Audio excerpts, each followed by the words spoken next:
مدینہ۔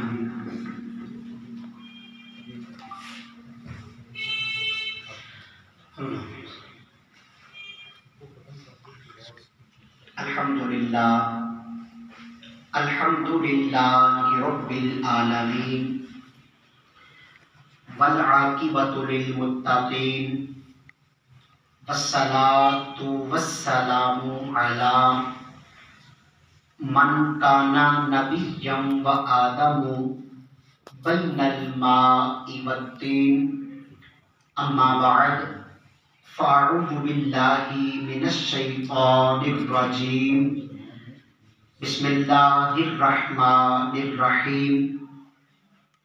قال اللہ تبارک و تعالی فی کتابہ المجید، یا ایہا الذین آمنوا کتب علیکم الصیام کما کتب علی الذین من قبلکم لعلکم تتقون۔ صدق اللہ العظیم وصدق رسولہ النبی الکریم الامین، ونحن علی ذلک لمن الشاہدین والشاکرین، والحمد للہ رب العالمین۔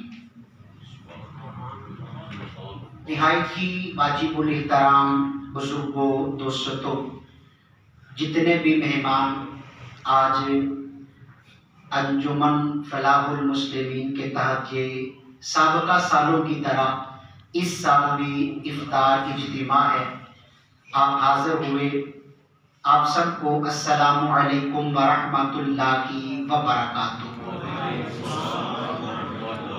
ہم بڑے مقدروں والے ہیں، اللہ تعالیٰ نے زندگی میں ایک بار پھر ماہ رمضان کے پرکیف لمحات ہمیں عطا فرمائے۔ ہر بندہ اپنے گھر میں، اپنے خاندان میں، اپنے گلی محلے میں، اپنے تعلق داروں میں اگر تھوڑی سی نظر دوڑائے، کتنے ہمارے ایسے افراد ہیں جو پچھلے سال ہماری محفلوں کی رونق تھی، لیکن آج کل نفس ذائقۃ الموت کے تحت عالم برزخ میں چلے گئے۔ مجھے اور آپ کو کیا علم کہ اگلے سال یہ ماہ رمضان ہمیں ملتا بھی ہے کہ نہیں۔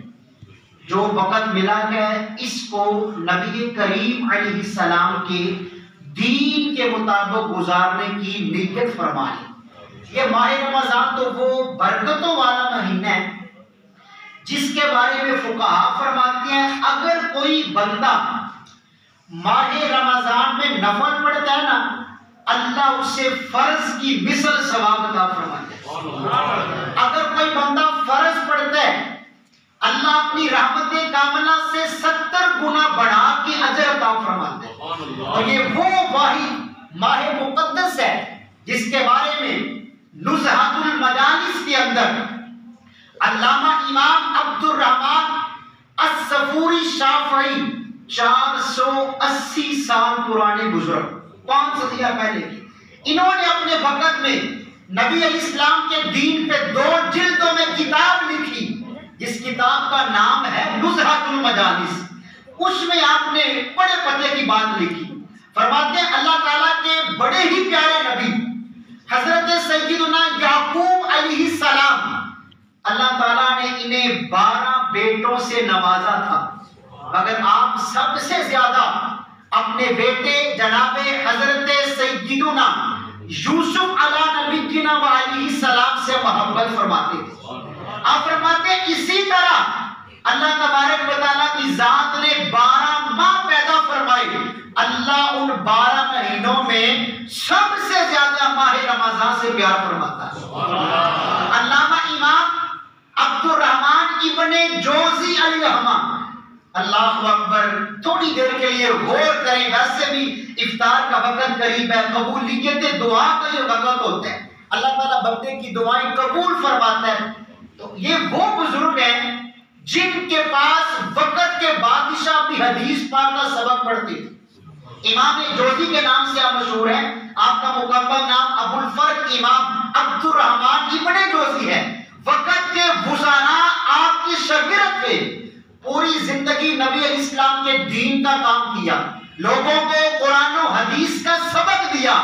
آپ کو آقا کریم علیہ السلام کی حدیثیں لکھنے کا بڑا شوق تھا، آپ کتابیں بھی لکھتے تھے۔ اس وقت ایک کاپی پینسل نہیں ہوتی تھی، علماء فرماتے ہیں آپ کے پاس قلم ہوتا تھا لکڑ کا، جس کے ذریعے مخصوص چیزوں پر نبی علیہ السلام کی حدیثوں کو آپ درج فرماتے تھے۔ اور آپ کا کمال ادب دیکھیں، جب وہ قلم کو دوبارہ تراشنے کا وقت آتا نا، تو جس وقت قلم کو تراشتے ہیں تو اس کا جو تراشا ہوتا ہے، جسے ہم اپنے لفظوں میں وہ بورا کہتے ہیں، آپ چھوٹے چھوٹے ذرات کو بھی ضائع نہیں کرتے۔ وجہ فرماتے ہیں وہ ذرے ہیں جن کی نسبت نبی کریم کی حدیث سے ہو چکی ہے۔ آپ ان تراشوں کو اکٹھا کرتے رہے۔ جب وقت رخصت آیا، اپنے مریدین کو، اپنے حلقہ احباب کو وصیت فرمائی کہ بھائی میں نے پوری زندگی رسول اللہ کے دین کا کام کیا، آقا کی حدیثوں سے پیار کیا، نبی کریم کی حدیثیں اپنے لکڑ کے قلم کے ذریعے ان سے کتابت کی، میں نے وہ جو پورا تراشا اسے بھی ضائع نہیں کیا۔ میری وصیت ہے جب میری روح قبض انسری سے پرواز کر گئے، اتنا وہ بورا اکٹھا میں نے کر لیا ہے، تم نے میرے غسل کا پانی اس بورے کو جلا کے گرم کرنا ہے۔ یہ لوگ تھے جنہوں نے نبی کریم علیہ السلام کے دین کی خدمت کی۔ امام جوزی کی یہ کتاب ہے بستان الواعظین، اس کے اندر آپ نے اس بات کو لکھا، فرماتے ہیں اللہ تعالیٰ نے جناب یوسف علیہ السلام کے صدقے سے ان کے باقی 11 بانوں پر انعام فرمایا۔ فرماتے ہیں اسی طرح اگر کوئی بندہ میرے آقا کا غلام جب ماہ رمضان کا چاند طلوع ہو جائے یہ عہد و پیمان کر لے، اے پاک پروردگار عالم 11 مہینے غلطکاری میں گزر گئے، کوئی نیکی والا کام نہ کیا، پورا دن لوگوں کی عیب بیان کیے، لوگوں کی غیبتوں کا بازار گرم رہا، پوری رات غفلت بری محفلوں میں بیٹھا رہا، اگر کوئی نیکی کی بھی ہے وہ بھی اخلاص سے خالی ہے۔ یا اللہ ماہ رمضان آ گیا ہے، یہ تیری طرف سے حضور کی امت کے لیے مہمان مہینہ ہے، مولا تیری بارگاہ میں توبہ کرتا ہوں، یہ پورا مہینہ بھی نیکی میں گزاروں گا اور آئندہ بھی تیری بارگاہ میں نیکی والے اعمال کروں گا۔ امام جوزی فرماتے ہیں جو بندہ ماہ رمضان کی آمد پر رب کے دربار میں توبہ کرتا ہے نا گناہوں سے، اللہ 11 مہینوں کے گناہوں کو معاف فرما دیتا۔ یہ برکتوں والا ماہ مقدس ہے، اللہ ہمیں اس مہینے کی برکتیں لوٹنے کی توفیق عطا فرمائے۔ قرآن کریم میں اللہ تعالیٰ نے بے شمار مقامات پر اس ماہ مبین کا ذکر خیر فرمایا۔ دوسرے پارے کی ایک آیت مقدسہ حصول برکت کی نیت سے آپ کے سامنے تلاوت کی، جس کے اندر اللہ تبارک و تعالیٰ نے ماہ رمضان کے روزوں کی فرضیت کو بیان کیا اور ماہ رمضان کے روزوں کے مقصد کو بیان کیا۔ آج کا ہمارا موضوع یہ ہے کہ مقصد کون سا ہے، اس مقصد پر ہم نے عمل کر کے راہ نجات میں چلنا ہے۔ یا ایھا الذین آمنوا، اے ایمان والو، کتب علیکم الصیام، اللہ فرماتا ہے تمہارے اوپر ماہ رمضان کے روزے فرض قرار دیے کما کتب علی الذین من قبلکم، یہ کوئی نیا کام نہیں، تم سے جو پہلے اللہ کی امتیں تھی نا، اللہ فرماتا ہے میں نے ان پر بھی روزے فرض کیے تھے۔ حاصل کلام جملہ، اللہ فرماتا ہے میں نے روزے امت محمدی پہ کیوں فرض کیے؟ لعلکم تتقون، تاکہ تم پرہیزگار بندے بن جاؤ، تاکہ تم پاک صاف بن جاؤ، گناہوں کو چھوڑ کر نبی کریم علیہ السلام کے دین پہ چلنے والے بن جاؤ۔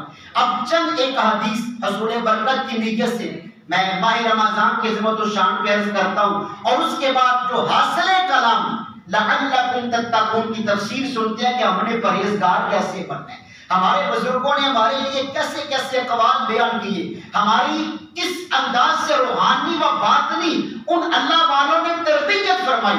آئیں چلتے ہیں نبی کریم علیہ السلام کی بارگاہ اقدس کے اندر، پہلی حدیث پاک صحیح مسلم شریف کے اندر امام مسلم علی رحمہ نے آقا کریم علیہ السلام کی اس حدیث کو روایت فرمایا۔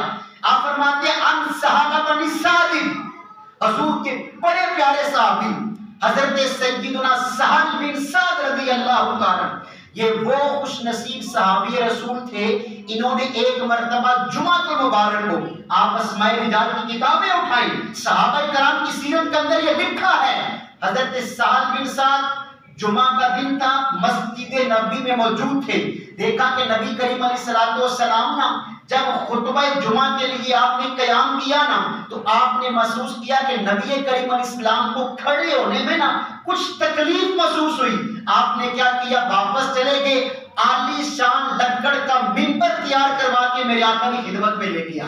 یہ ایسے صحابی رسول تھے، آپ نے میرے آقا کی اس حدیث کو لکھا، آپ فرماتے ہیں قال النبی صلی اللہ علیہ وآلہ وسلم ثمانیۃ فی الجنۃ ابواب منها باب یسمى الریان لا يدخل الجنۃ الا الصائمون متفق علیہ۔ آپ فرماتے ہیں نبی کریم علیہ السلام نے ایک مقام پر ارشاد فرمایا، اے میرے صحابہ، اللہ تعالیٰ نے جنت کے 8 دروازے بنائے ہیں، ان میں ایک دروازہ وہ ہے جس دروازے کا نام باب الریان ہے، اس دروازے کے ذریعے وہ خوش نصیب جنت میں جائیں گے جنہوں نے دنیا میں رہ کے اللہ کی رضا کی خاطر ماہ رمضان کے روزے رکھی ہو۔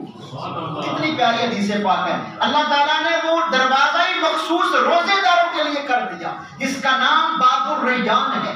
دوسری حدیث پاک سماعت فرمائی، یہ وہ حدیث ہے جسے کنز العمال کے اندر بھی لکھا گیا، جسے ریاض الصالحین کے اندر امام شرف الدین نووی علیہ رحمہ نے بھی لکھا۔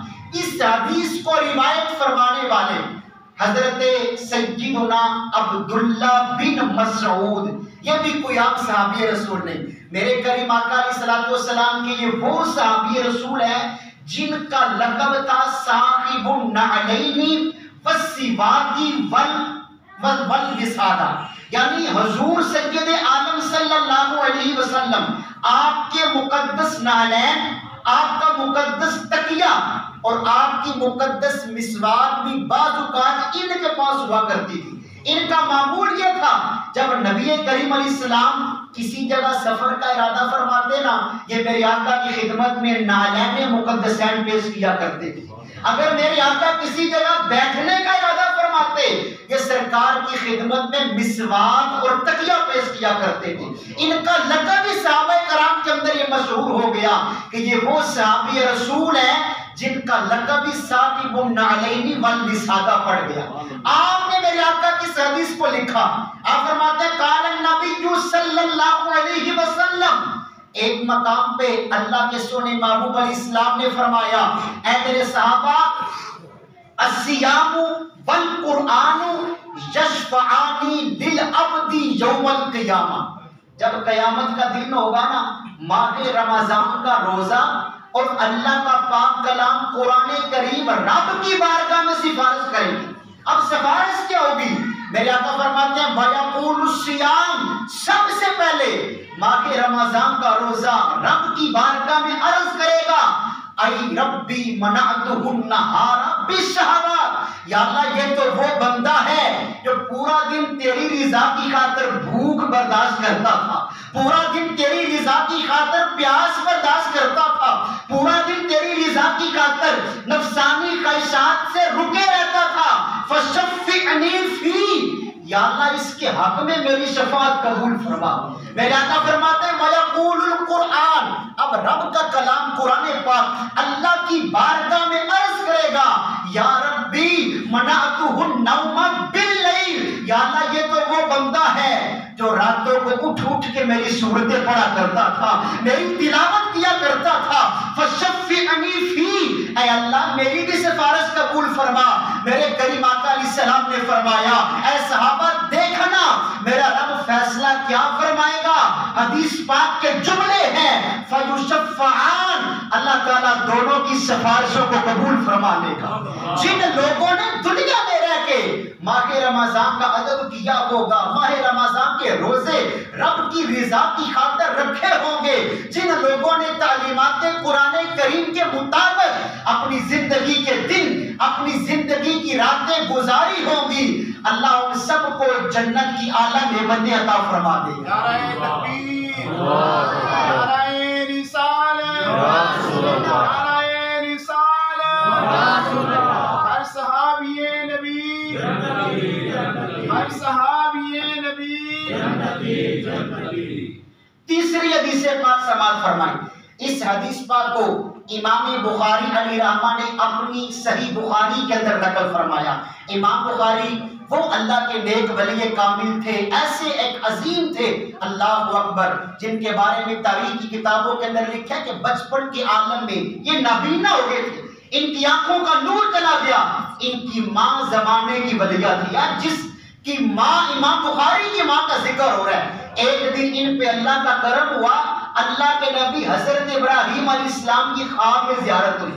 آپ کی امی جان کہتی حضرت صاحب کرم فرمائے، میرے بیٹے کی آنکھوں کا نور چلا گیا ہے، اللہ میرے بیٹے کو نور بصارت عطا فرمائے. علماء فرماتے ہیں اللہ کے پیغمبر جناب ابراہیم علیہ السلام نے دعا فرمائی. حضرت امام بخاری کی ماں فرماتی ہیں، کہتے ہیں رب کعبہ کی قسم، جب میں نے آنکھیں کھولی تو اللہ نے میرے بیٹے کو آنکھوں کا نور عطا فرما دیا. آپ نے اس حدیث کو لکھا ام ابی ہریرہ رضی اللہ تعالیٰ عنہ. اس حدیث کو روایت کرنے والے حضرت سیدنا ابو ہریرہ ہیں.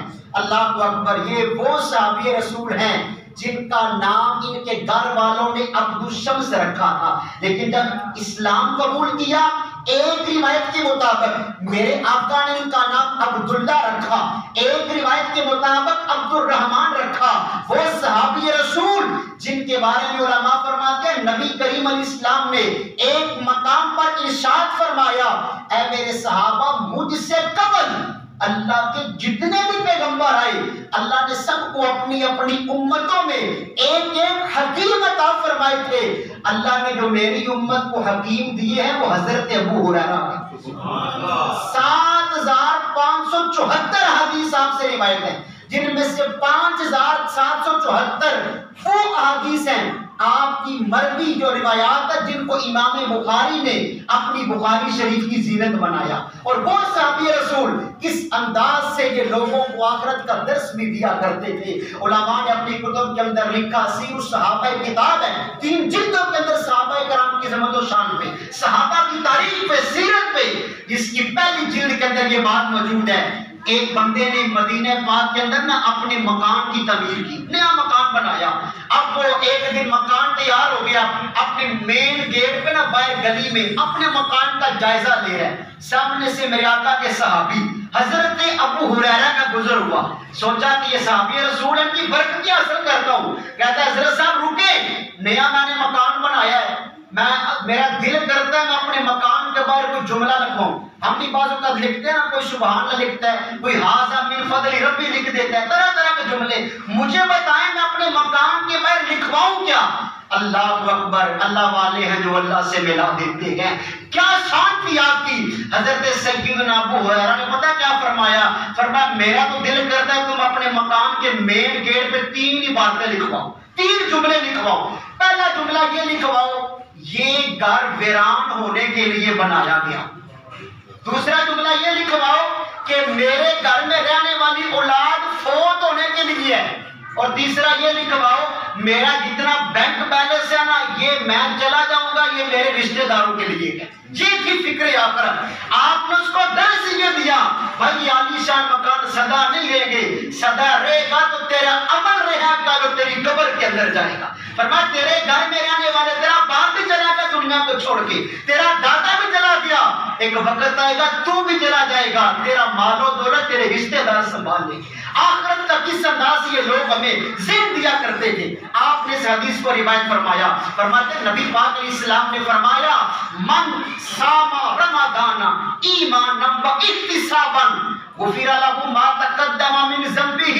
فرماتے ہیں حضور اسلام نے فرمایا جو میرا غلام اللہ کی رضا کی خاطر ایمان اور اخلاص کے ساتھ ماہ رمضان کا روزہ رکھے گا نا، اللہ تعالیٰ اس کے سابقہ سارے گناہوں کو معاف فرما دے گا.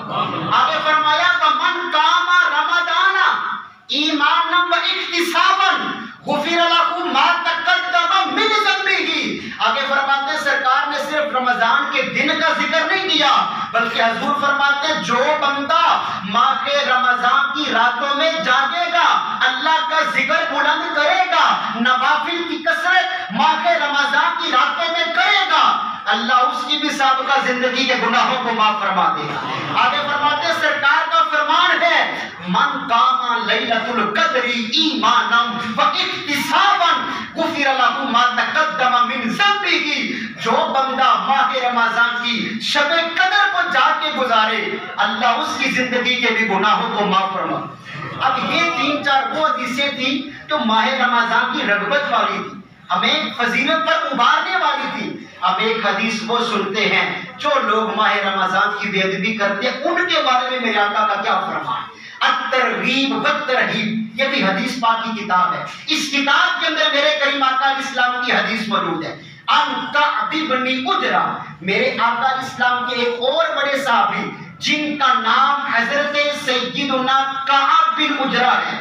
اللہ اکبر، کاش ہم صحابہ کرام کی سیرت کا مطالعہ کرنے والے بن جائیں۔ حضرت کعب بن عجرہ پتہ ہے کون صحابی رسول ہیں؟ کیسا درد تھا، کیسے فنا فی رسول کے مقام پہ فائز تھے۔ آپ کی سیرت کے اندر لکھا ہے، علماء فرماتے ہیں حضرت کعب وہ صحابی تھے، ایک دن سرکار کی بارگاہ میں آئے۔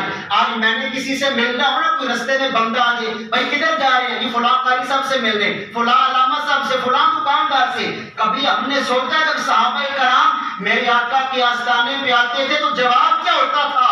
میں چہرہ بددعا دیکھنے جا رہا ہوں، میں تو سرکار کی بارگاہ میں علم حاصل کرنے جا رہا ہوں۔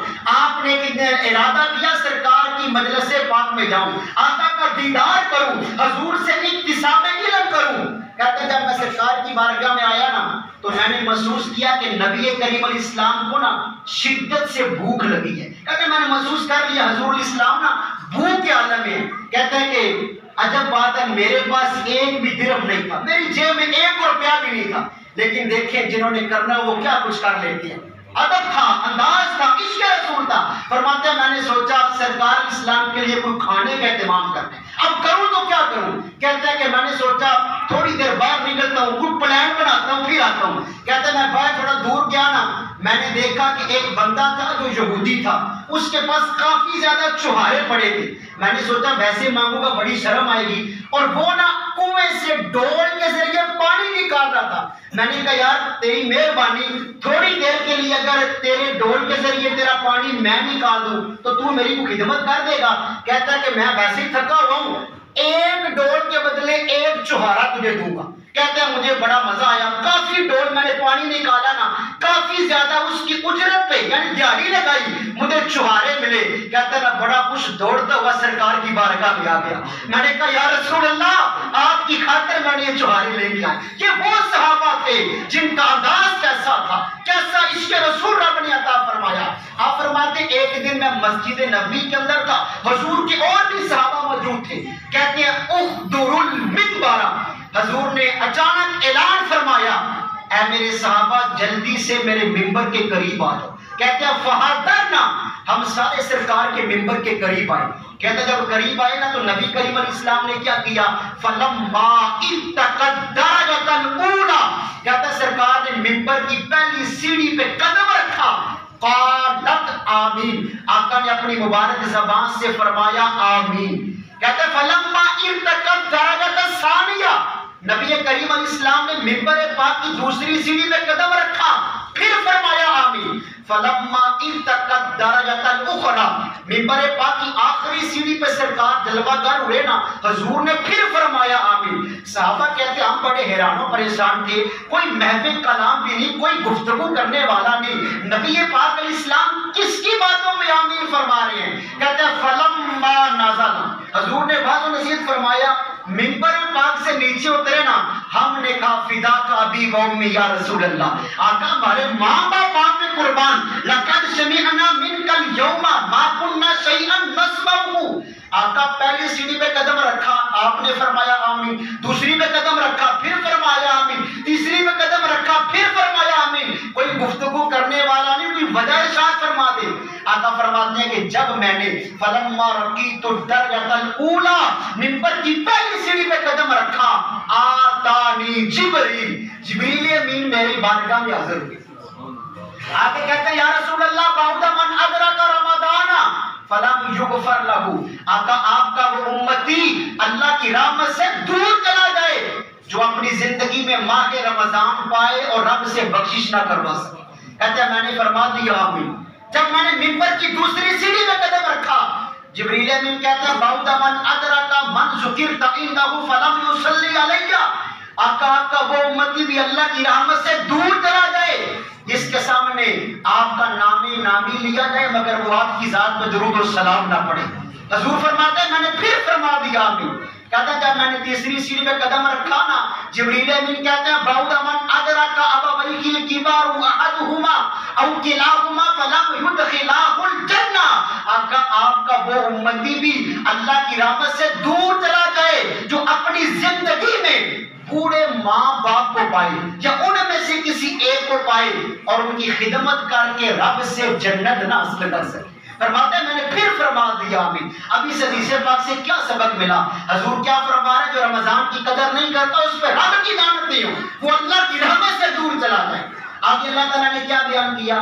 روزوں کا مقصد کیوں روزے فرض ہوئے؟ لعلکم تتقون، تاکہ تم پرہیزگار بن جاؤ۔ وقت مختصر ہے، چند ایک باتیں پرہیزگار کیسے بنے۔ اللہ والوں کا انداز کیا تھا؟ یار ہم نماز کس طرح پڑھتے ہیں؟ بعض وقت بندہ کہتا ہے یار ویسے مجھے کوئی خیال نہیں آتا، نماز کے اندر سارے دنیا کے خیال آ جاتے ہیں۔ اللہ والوں کی بھی یار نماز تھی اور ہماری نماز کیسی ہے؟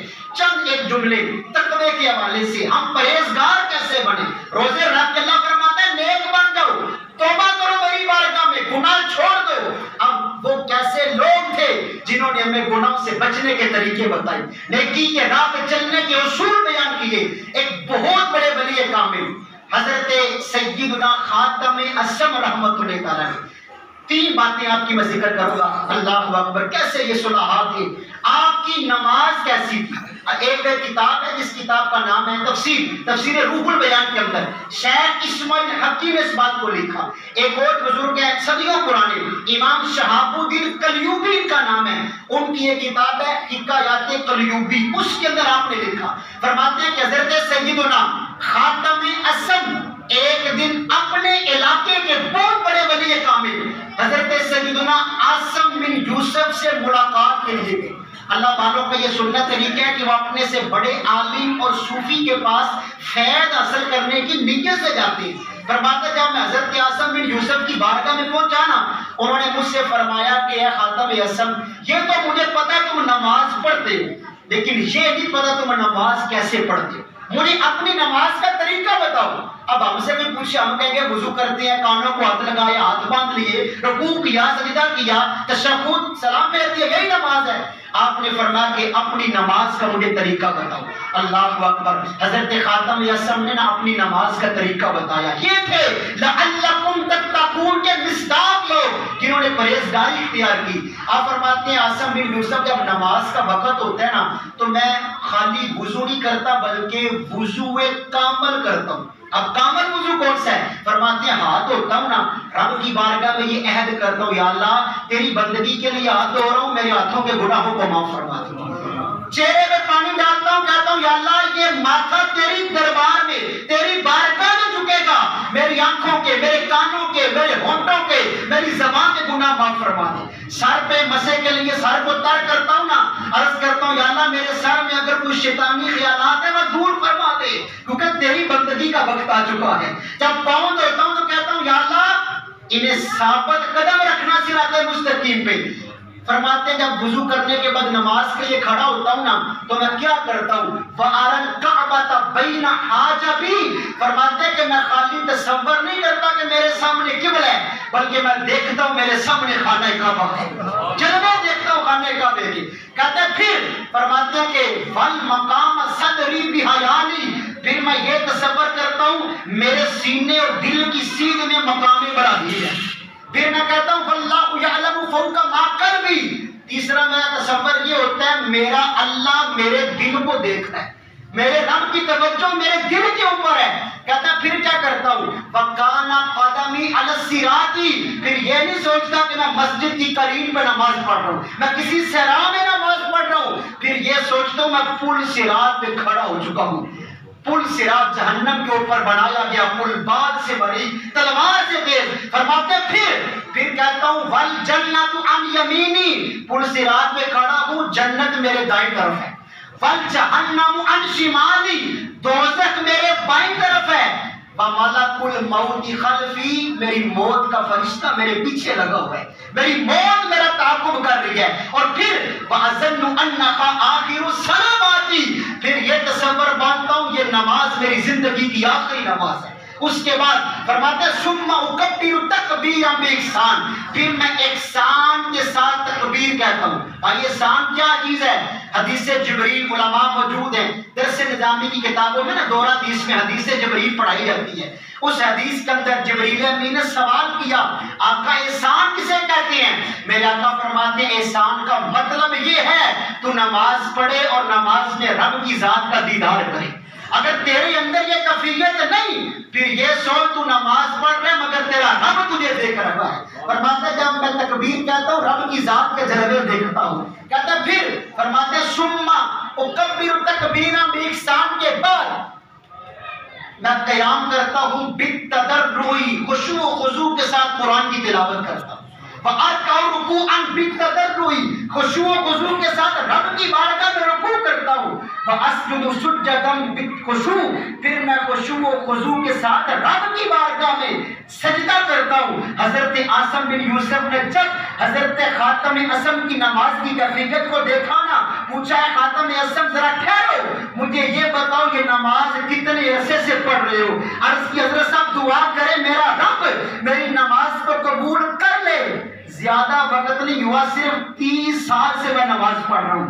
آپ نے فرمایا رب کعبہ کی قسم آج تک ہم نے ایسی نماز نہیں پڑھی. یعنی یہ بھی تو لوگ تھے اور یہی وہ نمازیں ہیں کہ جن نمازوں کے بارے میں اللہ فرماتا ہے نماز تمہیں بے حیائی اور برے کاموں سے روکتی ہے. اے کاش اس انداز سے ہم بھی خشوع و خضوع کے ساتھ نماز پڑھنے والے بن گئے. یہی حضرت خاتم اعظم حضور کی امت کو کس طرح دین سکھا رہے ہیں. ایک مقام پہ آپ نے کیا فرمایا ان خاتم الاعظم، یہ جو بات ہے نا یہ امام ہے ابن حجر اسقلانی رحمۃ اللہ علیہ ان کی یہ کتاب ہے المنبہات، اس کتاب کے اندر یہ بات موجود ہے. آپ فرماتے ہیں کہ حضرت خاتم اعظم نے ایک مقام پہ فرمایا من ادعا اربعۃ بلا اربع فدعواه کذب.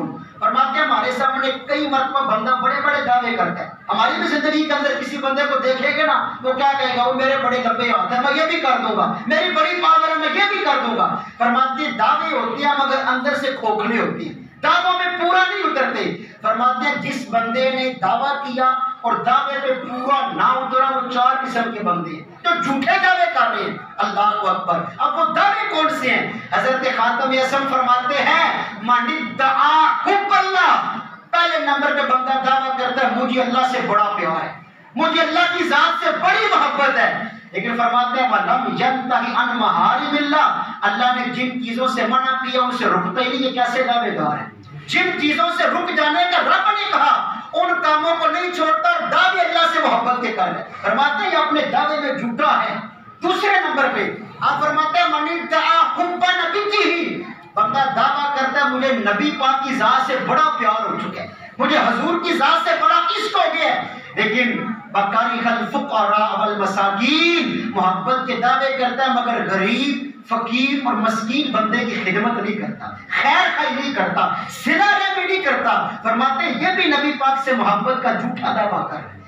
آگے فرماتا ہے بندہ دعویٰ کرتا ہے من ادعا حب جنتہ، بھائی میرا دعویٰ ہے مجھے جنت سے بڑا پیار ہے، مجھے جنت سے بڑی محبت ہے، میں جنت میں جاؤں گا.